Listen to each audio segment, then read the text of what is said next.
অধিকাংশ যুবকের চেহারার দিকে তাকায় দেখেন, চুল এদিক দিয়ে নাই, ওদিক দিয়ে চোখা আছে না নাই? প্যান্টের দিকে তাকাবেন, ছিঁড়া, এই যে এখানে ছিঁড়া রাখে। এখন তো শীতকাল, এখন আর ছিঁড়া রাখবে না। হাঁটুতে ছিঁড়া থাকে, রানে ছিঁড়া থাকে, পিছনে ছিঁড়া থাকে, পাছায়ও ছিঁড়া থাকে। আরে ভাই, পুরুষ মহিলার বিভেদ নাই, এক একজনের এক এক রকম হাল। দেখলে বোঝার উপায় নাই মানুষ না জানোয়ার। মনে হয় চিড়িয়াখানার দরজা খোলা ছিল, কোনো মতে পড়ে আসছে, কানে দুলও আছে। যুবকদের হাল দেখেন। কিন্তু সে যদি জিজ্ঞাসা করেন কার মতো চুল রাখছো, মেসির মতো।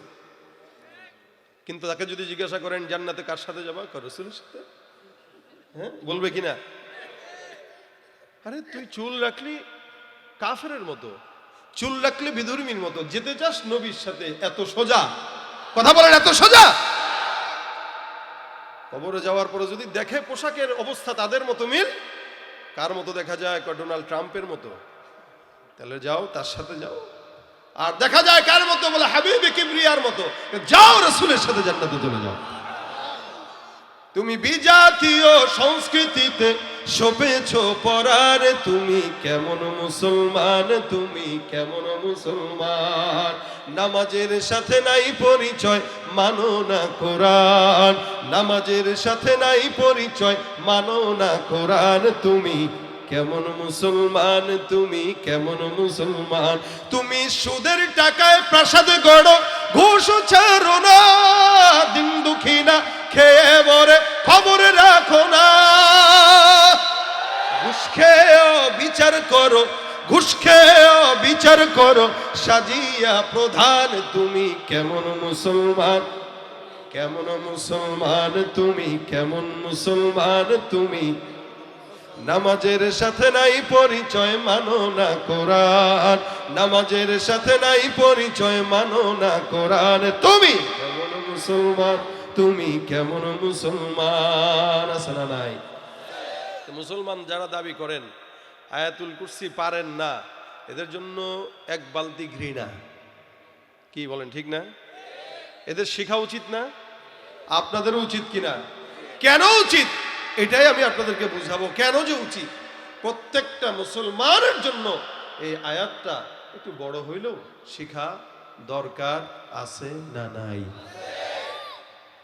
আল্লাহ পাক রব্বুল আলামিনের হাবিব বলেন, কোন ব্যক্তি যদি 5 ওয়াক্ত নামাজের পরে, কোন ব্যক্তি, কোন ইমানদার, কোন মুমিন যদি 5 ওয়াক্ত নামাজের পরে এই আয়াতুল কুরসি পড়ে, রাসূল সাল্লাল্লাহু আলাইহি ওয়াসাল্লাম বলেন, লাম ইয়ামনাহু মিন দুখুলিল জান্নাতি ইল্লা আইয়ামুত।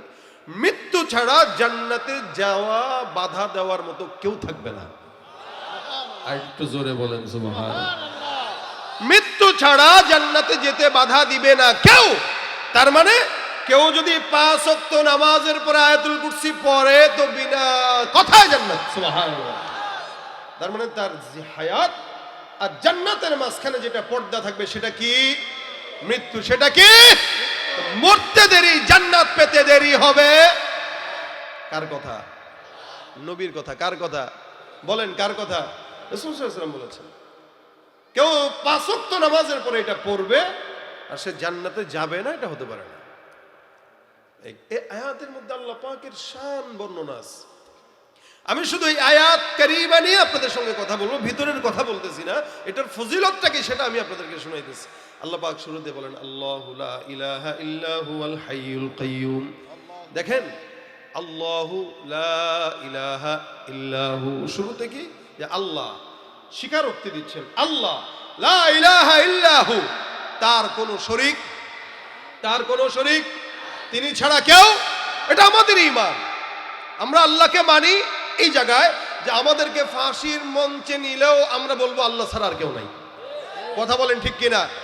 কিন্তু আমাদের দেশের যারা রাজনীতি করে বা অতীতে করেছে, এরা আল্লাহর চাইতেও তাদের দলের নেতাকে বড় মনে করে।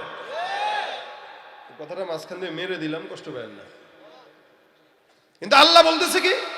লা ইলাহা ইল্লাহু, তিনি ছাড়া কোনো ইলাহ। অথচ আল্লাহর বিরুদ্ধে যারা কথা বলে আসছে এতদিন পর্যন্ত, এদেরকে খোলা জমিনে রেখে রেখে এদেরকে জামাই আদর করে খাওয়াইছে। এখনো পর্যন্ত অবাক লাগে, যেই সমস্ত বেঈমানেরা, যেই সমস্ত খারাপ লোকেরা, যেই সমস্ত জালেম আল্লামা খালেদ সাইফুল্লাহ আইভী সহ মামুনুল হক সাহেব সহ সমস্ত উলামা ইকরামদেরকে হাতে কড়া দিয়ে জেলখানায় নেওয়া হয়েছে। ওই সমস্ত জালেমদেরকে জামায়া ধরে এখন জেলখানায় পাঠানো হচ্ছে।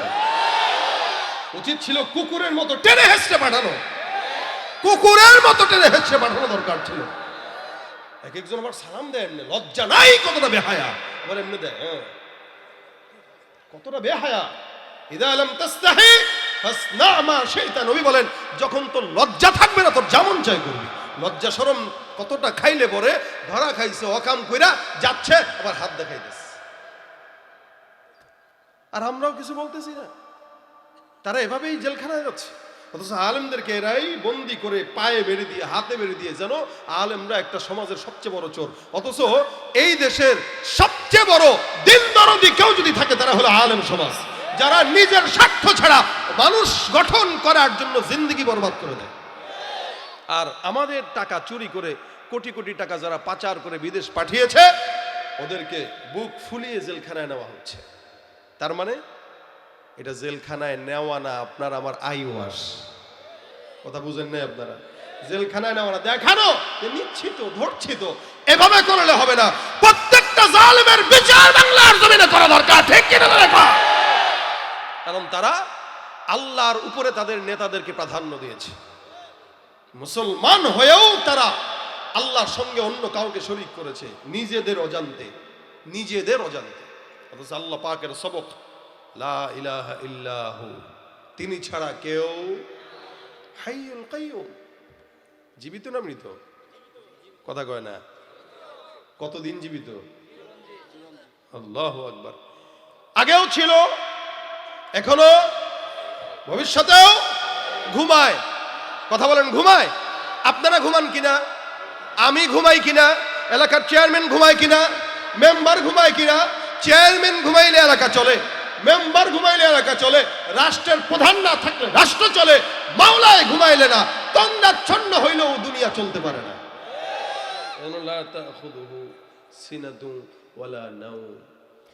ঘুম তো দূর কি বাত, ওইটা তো অনেক দূরের বিষয়। তন্দ্রা এটাও আল্লাহ পাকের নাই। আল্লাহ পাক রব্বুল আলামিন এই আয়াতটাকে কত ফজিলতপূর্ণ বলেছেন দেখেন। নবী করিম সাল্লাল্লাহু আলাইহি ওয়াসাল্লাম হাদিসের মধ্যে ঘটনা বর্ণনা করে বলেন, সাহাবা আজমাইন, সাহাবী আবু হুরায়রা রাদিয়াল্লাহু তাআলা আনহু থেকে বর্ণিত। আবু হুরায়রা রাদিয়াল্লাহু তাআলা আনহু বর্ণনা করে বলেন, একবার সাদকাতুল ফিতরের মাল আমার কাছে আল্লাহর নবী জমা রাখলেন মসজিদে নববীতে। আমার কাছে পয়গম্বর জমা রেখে বললেন, সাদকাতুল ফিতরের যে মালগুলো আছে এগুলো তোমার কাছে আমানত, এগুলো সুন্দর করে জমা রাখো। আমার কাছে সুন্দর করে সময় মতো বুঝায় দেওয়ার জন্য তোমার কাছে আমি দিলাম, এগুলো তোমার কাছে জমা রাখবা। খবরদার, খবরদার, এটার যেন আমানতের কোনো খেয়ানত না হয়। আবু হুরায়রা বর্ণনা করেন, আমি রাত্রিবেলা পাহারা দেওয়ার জন্য সজাগ থাকতাম, দিনের বেলা ঘুমাতাম। রাত্রিবেলা সজাগ থেকে আমি মাল পাহারা দিতেছি, ইবাদত করি। হঠাৎ করে আমার ঘরের মধ্যে একটা চোর ঘরে ঢুকলো। ঘরে ঢুকার পর আমি টের পেয়ে গেলাম। আমি তাকায় দেখি চোরটা সুন্দর করে সাদকাতুল ফিতরের মালের মধ্যে হাত দিয়ে দেয়। আমি তাকে দূর থেকে ধরে ডাক দিয়া বললাম, কি ব্যাপার, এই জায়গায় হাত দিলা কেন? তুমি কে? বলে, আমি একজন অভাবী লোক, সংসারে আমার সন্তান খেতে পারে না, বিবিও খায় না, আমি এই জায়গায় আসলাম, কিছু মাল যদি নেওয়া যায় তাহলে আমার বিবিকে খাওয়াইতে পারবো, সন্তানরে খাওয়াতে পারবো, যার কারণে এই জায়গায় আসলাম, দয়া করে আমাকে ছেড়ে দেন। একটা চোরকে ধরছে, যে ঢুকছে সে কি চোর, চুরি করার জন্য ঢুকলো। আবু হুরায়রা বর্ণনা করে, আমি চোরকে ধরেও বাঁধতে যেও বাঁধলাম না। চোর যখন বলল আমার সন্তান না খাও, আমার বিবি না খাও, আমার দিলের মধ্যে মায়া লেগে যায়। মায়ার কারণে আমি তাকে আর কিচ্ছু বলি নাই, তাকে ছেড়ে দিলাম। দেখেন সকালবেলা পয়গম্বর মসজিদে হাজির। নবী করিম সাল্লাল্লাহু আলাইহি ওয়াসাল্লাম ডাক দিয়ে বলে, এ হুরায়রা কি হাল? বলে, আল্লাহর রাসূল ভালো। রাত্রের চোরটা কোথায়? সুবহানাল্লাহ। আবু হুরায়রা চিন্তা করলেন, কি ব্যাপার, চোরের ব্যাপারে আমার তো জানা আছে, আর মালিক জানার কেউ তো জানে না, নবী কেমনে জানলেন? সুবহানাল্লাহ, আস্তে কয়। আমি জানি, মাওলায় জানে, পয়গম্বর কেমনে জানলেন আমার জানা নাই। রাসূল সাল্লাল্লাহু আলাইহি ওয়াসাল্লাম ডাক দিয়া বলে, হুরায়রা, গত রাত্রে যেই চোরটা ঢুকলো সেই চোর কোথায়? আবু হুরায়রা ডাক দিয়া বলে, ইয়া রাসূলুল্লাহ, গত রাতের চোর এটা আসলে চোর না, এটা হলো অভাবী। আসলে স্বভাবগত চোর হলে ধরা খেয়ে যাইতো, কিন্তু অভাবগত চোর যার কারণে ধরা খেয়ে গেছে। স্বভাবগত চোর ধরা খায় না। রাসূল সে আসছে, খাবার নাই, তার সন্তান খাবার পায় না, যার কারণে কিচ্ছু বললাম না, তাকে বিদায় দিয়ে দিলাম। নবী আমার ডাক দিয়া বলে, হুরায়রা, যেই চোরটা ঘরের মধ্যে আসছে ওইটা আর আসবে না, এটা বলে গেছেনি? বলে, হ্যাঁ। আবুল স্যার কোনোদিন আসবে না। মনে রাখো, লিখে রাখো, আজকে রাত্রেও সেই চোরটা আবার খেজুর চুরি করার জন্য আসবে। বলছেন কে? বলেন তো, নবী যেটা বলছেন মিথ্যা হতে পারে? ঢিল মিথ্যা হইতে পারে, তীর মিথ্যা হইতে পারে, রাসূলের কথা। আবু হুরায়রা আবার অপেক্ষমান। গত রাত্রে আমি ছেড়ে দিলাম, পয়গম্বর বলল আবার আসবে, সুতরাং আজকের রাত্রিতেও আমি অপেক্ষা করব, দেখব চোর আসে কিনা। আবু হুরায়রা রাদিয়াল্লাহু তাআলা আনহু নামাজের মধ্যে দাঁড়া অপেক্ষা করতেছেন, নামাজও পড়তেছেন, এদিক দিয়ে বারবার তাকাইতেছেন চোর কখন ঢুকে। কিছুক্ষণ পর সুন্দর করে চোর চুপি চুপি চুপি চুপি ঢুকলো। কোন চোর? গতকালকে যে আসছে সেই। আবার সুন্দর করে ঢুকে চোর ওই জায়গা থেকে, খাজানা থেকে মাল নিয়ে পকেটে ঢুকানো শুরু করে দিল। আবু হুরায়রা রাদিয়াল্লাহু তাআলা আনহু প্রথমত দেখার ভান করে নাই, মনে করছে দেখি নাই, চোর যেমনে মন চায় চুরি করুক, সবকিছু নিল। এমন সময় আবু হুরায়রা যে তারপরে ধরলো, ধরে ডাক দেওয়া, কি ব্যাপার, গত রাত্রে আসলি, মায়া লেগে গেল তার কারণে ছেড়ে দিলাম, আজকে আবার আসলি কেন? হুজুর, গত রাত্রে চুরি করতে গেছি, চুরি তো করতে পারি নাই, করি না, আমার অভাবনা স্বভাবনা বা সাময়িক সময়টা আমার একটা হালত হয়ে গেছে, ঘরের সন্তান বাচ্চারা খাওয়া পায় না, যার কারণে আসলাম, দয়া করে আমাকে ছেড়ে দেন। আবু হুরায়রা তার সন্তানের কথা শুনলো, দিলের মধ্যে নরম চলে আসছে। সাহাবায়ে কেরাম যদিও তারা একদম আইয়ামে জাহেলিয়াতের জামানা থেকে আসছে, কিন্তু পয়গম্বরের ছায়ার বরকতে এক একজন স্মরণের মানুষ হয়ে গেছে। সাহাবা আজমাইনদের অনেকের শিক্ষা যদিও কম ছিল, কিন্তু তারা ছিল মানুষ। কিন্তু আল্লাহ পাক রব্বুল আলামিন তাদেরকে মাফ করার ঘোষণা করলেন। এক একজন সাহাবী রাসূলের সোহবতের কারণে আসহাবী কান্নুজুম হয়ে গেছেন। নবী বলেন, তারকার সমান দামি গোটা উম্মত যদি এক একজন সাহাবীকে মানে, আল্লাহ পাক তাদেরকে জান্নাতের রাস্তায় পাঠায় দিবে। এক একজন সাহাবী দিলদা দরদওয়ালা, দরদমন্দওয়ালা দিল, সাহাবী ছেড়ে দেয়, যাও। রাসূল করিম সাল্লাল্লাহু আলাইহি ওয়াসাল্লাম ফজরের নামাজে হাজির। মসজিদে নববীর মধ্যে এসে ডাক দিয়ে বলে, হুযায়ফা, বুঝলাম না চোর কোন জায়গায়? হুরায়রা ডাক দিয়া বলে, গত রাতের চোর আসলো। হুজুর বারবার কান্নাকাটি করে আল্লাহর কসম খেয়ে বলল, মাও খানা পায় না, বিবিও খানা পায় না, সন্তানও খানা পায় না, যার কারণে চোরটাকে আমি ছেড়ে দিতে বাধ্য হয়েছি, মায়া লেগে গেছে দিলে। নবী ডাক দিয়া বলেন, আবু হুরায়রা, মায়া লাগলে লাভ নাই, ওই আটা আসলেই চোর। দেখবা গত 2 দিন যেভাবে তোমাকে ধোকা দিয়েছে, আজকে রাত্রেও আবার ধোকা দেওয়ার জন্য আসবে। পয়গম্বর 3 বার বললেন, প্রথমবার বললেন, দ্বিতীয়বার বললেন, চোর 2 বার আসলো। এবার পয়গম্বরের কথা অনুযায়ী 3য়বারের পালা। আবু হুরায়রা চিন্তা করে, এই চোরটাকে 2 বার ছাড়ছে, এবার যদি ধরা পড়ে আর সারাসারি নাই। আমাদের দেশেও চোর আছে কিনা? ধরলে কি করেন? মারেন না, সাইজ করেন। কিন্তু আফসোসের বিষয়, 2 টাকার পকেট মারকে ধরলে আমরা মারতে মারতে বেহুশ বানায় দেই। অথচ এদেশের সবচেয়ে বড় বড় কোটিপতি চোরেরা, এরা সামনে পাইলে বারবার সালাম দেই, ঠিক কিনা? ছোট চোররে মারি, বড় চোররে সালাম দেই। এই কারণে তো দেশ চোর মুক্ত হয় না, দিন যত যায় চোর বাড়ে। কথা ঠিক কিনা ভাইরা আমার? চেহারা দেখতে মানুষ, আসলে চোর। চেহারা দেখতে মানুষ, আসলে দুর্নীতিবাজ। চেহারা দেখতে মানুষ, আসলে ঘুষখোর। এজন্য চেহারা মানুষের মতো হইলে মানুষ না। আবু হুরায়রা মনে করছে এটা মানুষ চোর, কিন্তু মানুষ না, চোর। মনে রাখবেন, মানুষ এক জিনিস, গুনাহগার এক জিনিস। প্রকৃত মানুষ যারা, তারা চুরি করতে পারে। প্রকৃত মানুষ যারা, তারা আল্লাহর কথা অবাধ্য করতে পারে। প্রকৃত মানুষ যারা সুন্নত থেকে বাইরে যেতে পারে। জোরে বলেন ভাইরা আমার। দেখেন নবী করিম ডাক দিয়ে বলে, আবু হুরায়রা, আবার আগামীকাল এই লোকটা আসবে।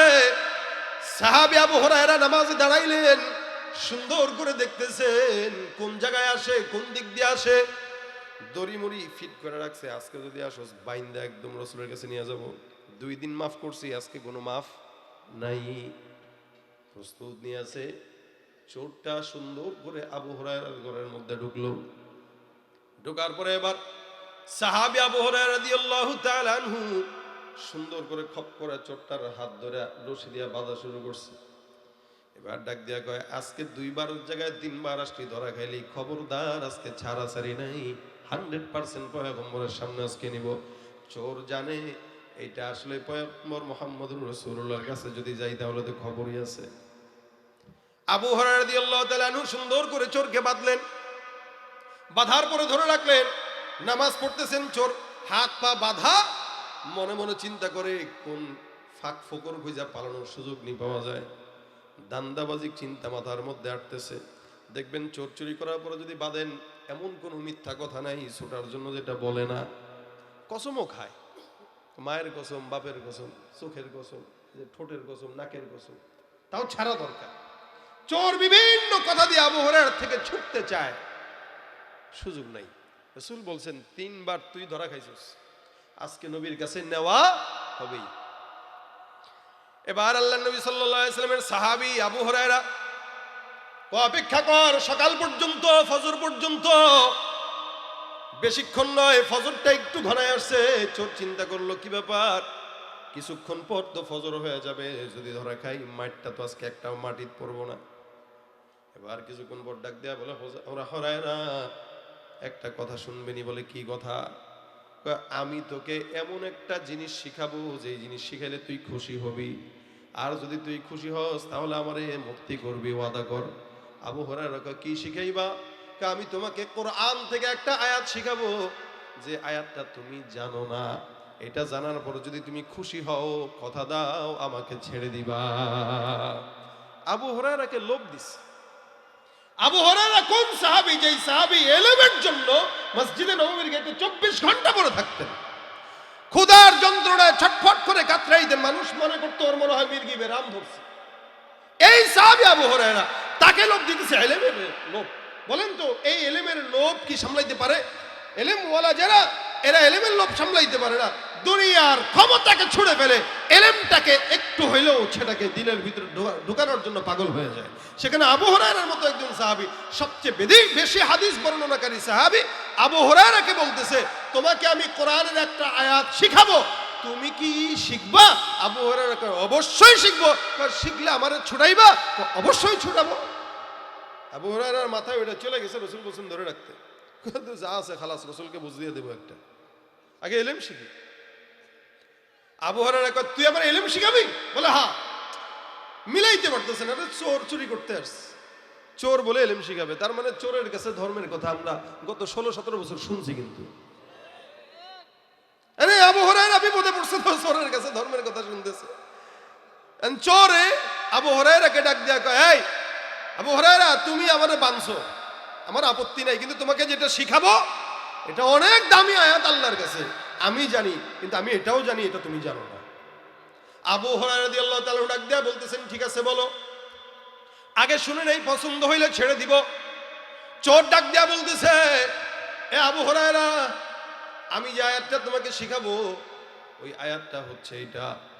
এবার চোর তেলাওয়াত করা শুরু করলো, বিসমিল্লাহির রহমানির রহিম, আল্লাহু লা ইলাহা ইল্লা হুয়াল হাইয়ুল কাইয়্যুম লা তাখুযুহু সিনাতুন ওয়ালা নাওম লাহু মা ফিস সামাওয়াতি ওয়া মা ফিল আরদ মান যাল্লাযী ইয়াশফাউ ইনদাহু ইল্লা বিইذনিহি ইয়ালামু মা বাইনা আইদিহিম ওয়া মা খালফাহুম ওয়া লা ইউহীতুনা বিশাইইন মিন ইলমিহি ইল্লা বিমা শাআ ওয়াসি'a কুরসিয়্যুহুস সামাওয়াতি ওয়াল আরদি ওয়া লা ইয়াউদুহু হিফযুহুমা ওয়া হুয়াল আলিয়্যুল আযীম।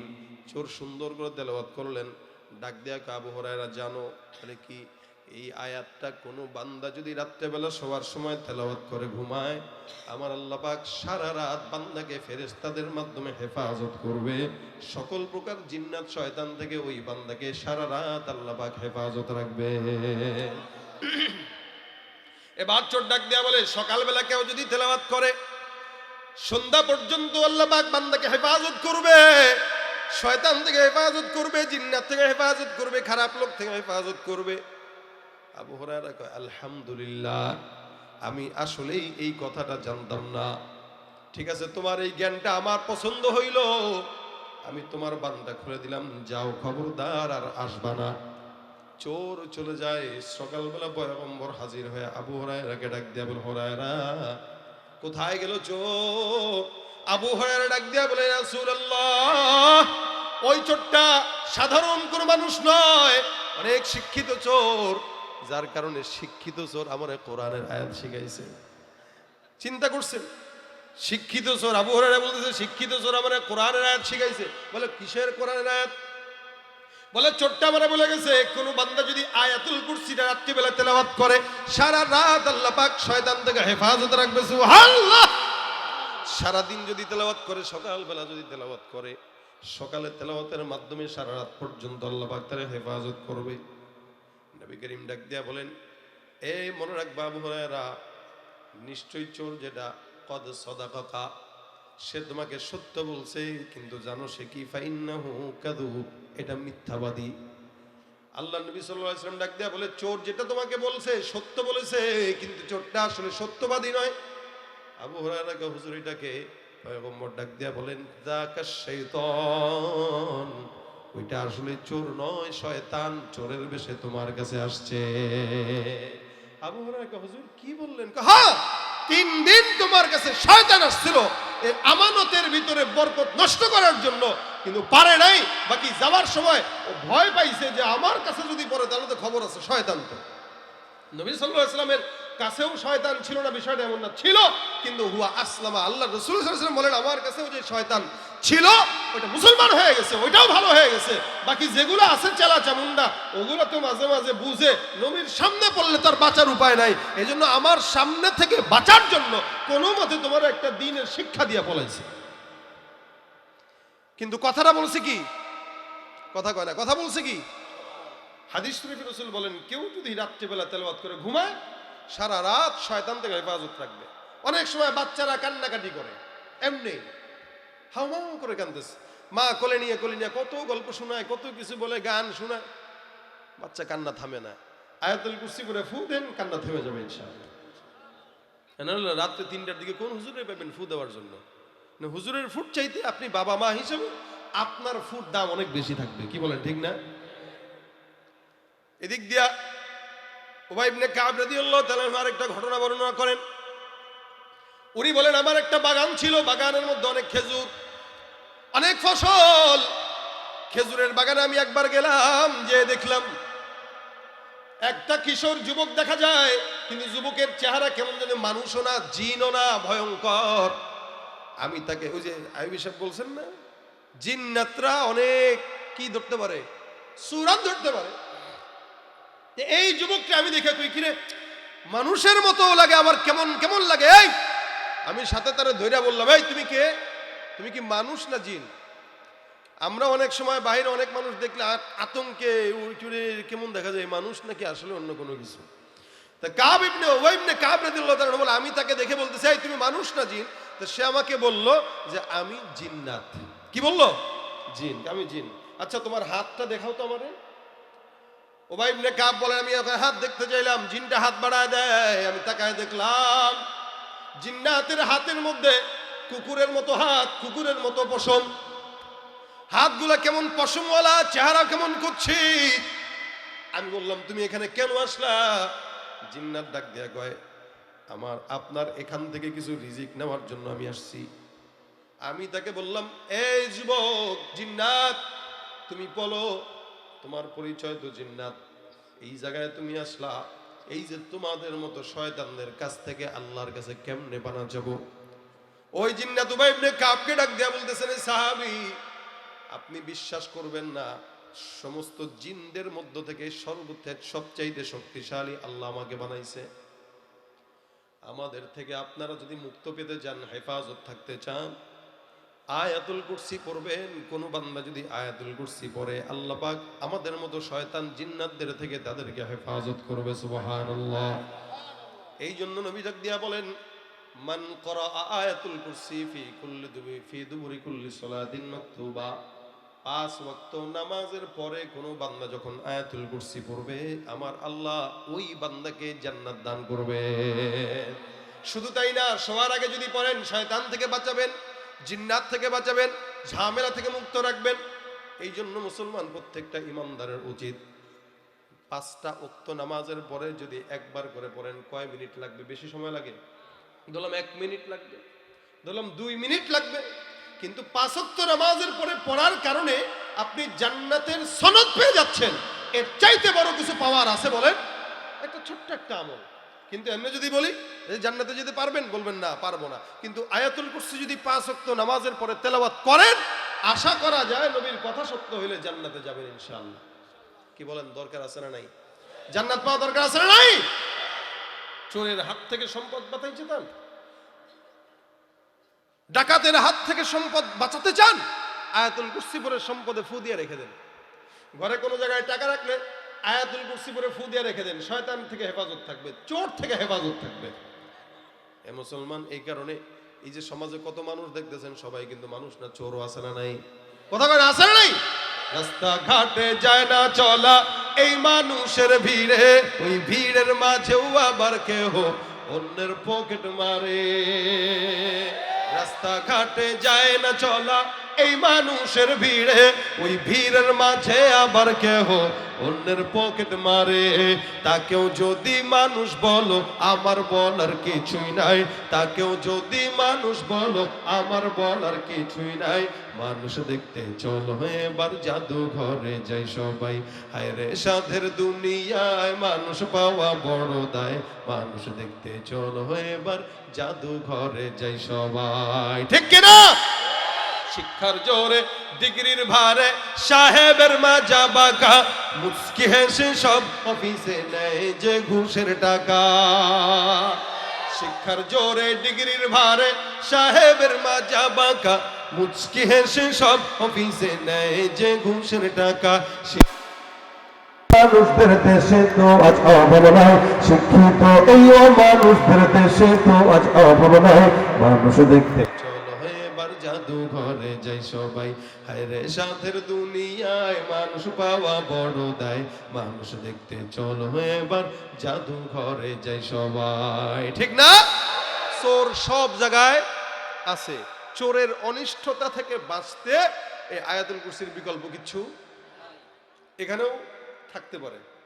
বাসায় যেয়ে দেখবেন মোবাইলটা শেষ, দেখবেন 500 টাকা নিয়ে গেছে। এই কারণে যখন সুযোগ হয় আয়াতুল কুরসি তেলাওয়াত করবেন। এটা আপনার জান্নাতের রাস্তাকেও সহজ করবে, আপনার সমস্ত প্রকার বিপদ আপদ থেকেও হেফাজত করবে। কি বলেন? কথা বুঝতে পারছেন? কয় ওয়াক্ত নামাজের পরে পড়বেন? কয় ওয়াক্ত? 2 ওয়াক্ত নয়, কয় ওয়াক্ত? হ্যাঁ, নবী তো বলছেন সকালে আর রাত্রে, কিন্তু রাসূল সাল্লাল্লাহু আলাইহি ওয়াসাল্লাম তো বলছেন সকালে আর রাত্রে যদি পড়ে, তাহলে রাত্রের হেফাজতের দায়িত্ব আল্লাহর হাতে, সকালের হেফাজত থেকে দিন রাত পর্যন্ত যত দরকার সেটাও আল্লাহর হাতে। কিন্তু অন্য জায়গায় বলছেন 5 ওয়াক্ত নামাজের পরে পড়লে জান্নাতের দায়িত্ব আল্লাহর হাতে নিয়ে নেবেন। এই জন্য যদি মুখস্থ না থাকে, কোরআনটা খুলে মুখস্থ করবেন তো ইনশাআল্লাহ। আমি চেষ্টা করব পড়তে, আপনিও চেষ্টা করবেন পড়তে ইনশাআল্লাহ। আল্লাহ পাক আমাদেরকে পড়ার তৌফিক দান করুন।